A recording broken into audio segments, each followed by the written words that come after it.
জন্য তাদের বিরুদ্ধে দ্বিতীয় চার্জশিট আনতে হবে।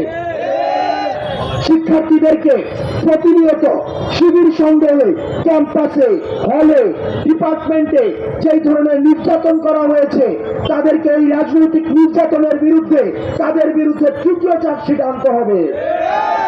চতুর্থত, আমরা দেখেছি কিছু কিছু শিক্ষক তারা ছিল পার্ট টাইম শিক্ষক এবং ফুল টাইম রাজনীতিবিদ।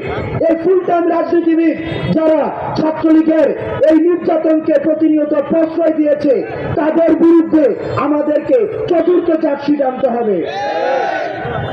যারা বিশ্ববিদ্যালয়ের শিক্ষার্থীদেরকে প্রতিনিয়ত তাদের যে মানবিক এবং যেই ধরনের আমরা সাইকোলজিক্যাল যে ট্রমা রয়েছে, ট্রমার মধ্যে প্রতিনিয়ত গত 16 বছর ধরে যেতে হয়েছে এবং সেটির জন্য ছাত্রলীগের বিরুদ্ধে আওয়ামী